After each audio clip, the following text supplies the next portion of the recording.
Le vamos a dar la bienvenida en este programa a Gustavo Giorgi para hablar de algo que cuando uno habla de palanca, sí, y automáticamente a mí se me viene el freno de mano. No sé por qué. No sé por qué. Bueno, pero hablamos de una palanca de cambio organizacional. Así Sí, es. a ¿Cómo ver. estás, Gustavo? Bien, muy bien. Palanca, yo no sé si fue Euclides quien Ajá. dijo esa famosa frase, dadme una palanca y moveré el mundo. Claro, ¿Vale? claro. No de freno de mano. Claro, porque hoy quería hablarles un poquito de las palancas del cambio organizacional.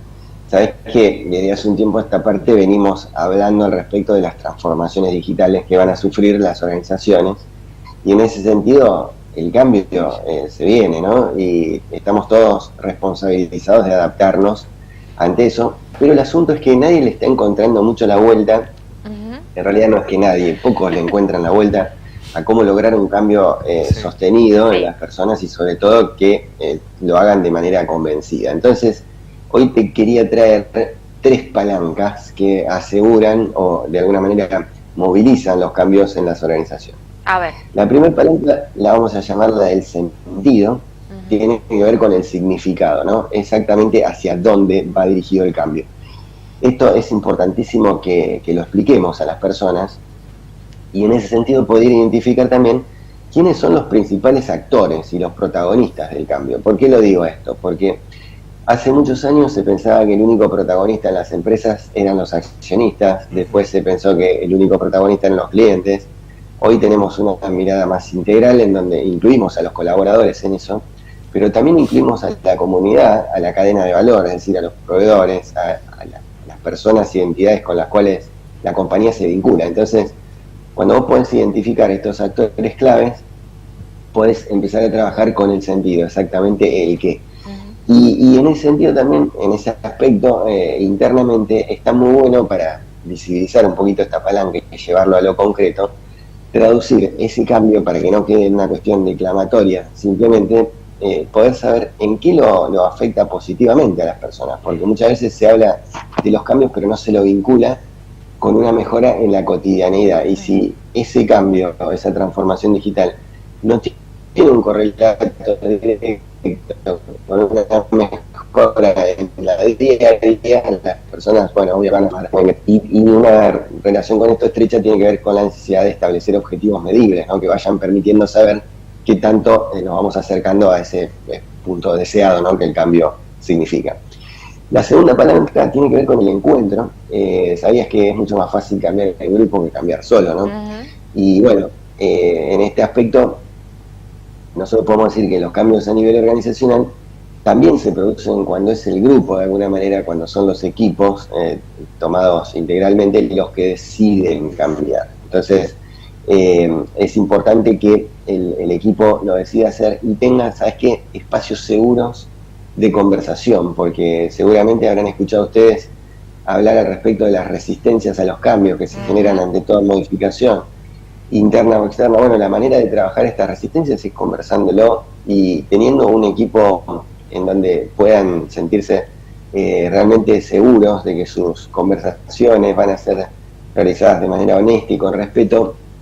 Nos va a permitir que ese cambio tenga una direccionalidad compartida. Es una manera de decirte, che, si el qué lo establece el sentido, el cómo te lo va a permitir el encuentro con otros. Ujú. Entonces hay que prestarle especial atención a esta palanca. Y la tercera, final, nosotros la llamamos la palanca de los pioneros. ¿Por qué? A ver, sabés que todo cambio, incluso los grandes cambios sociales, arrancan por lo que se llaman minorías creativas, ¿no? Es una especie de grupo de adelantados, podemos decir, que con sus acciones van ejemplificando también el resto en las nuevas modalidades de actuación. Entonces, la comunidad de pioneros, ¿cómo funciona? A ver, en las empresas está estimado que alrededor del 10% de influencers, en términos actuales, te genera el cambio en el resto, casi en el 90% restante. Esa es más o menos la relación, 1 a 9, es impresionante, ¿no? Ujú.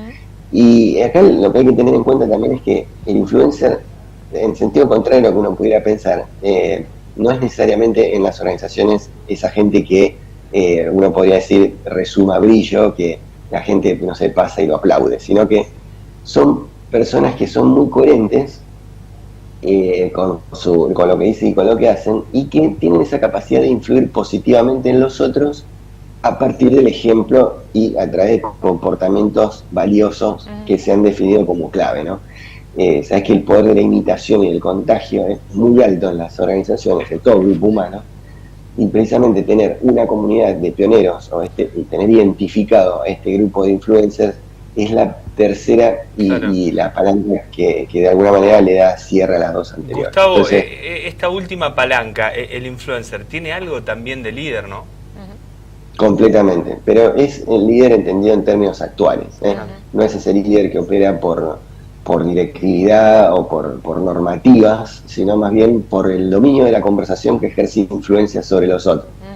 Tiene esa capacidad de influir positivamente, sobre todo, como te decía recién, a partir del ejemplo, ¿no? De conductas específicas, porque no se trata tanto de hablar lindo, sino más bien de ser consecuente con eso que uno dice en las acciones.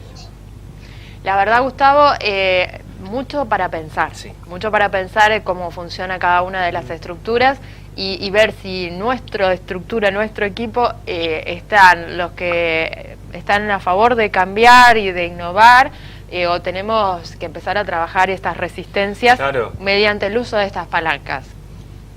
Es que es importante saber que las resistencias van a aparecer por una cuestión casi natural al ser humano, pero la manera de desactivarlas es a partir de las conversaciones, y por eso muchas veces las resistencias aparecen por ignorancia, por desconocimiento de lo que ese cambio les puede influir positivamente. Si uno va a actuar por decreto o a la fuerza, seguramente que las resistencias van a ser mayores que que de lo contrario, ¿no? Pudiendo pensar en espacios en donde la gente se sienta seguro de hablar y poder de esa manera detectar también en qué va a mejorar, ¿no? En la cotidianidad.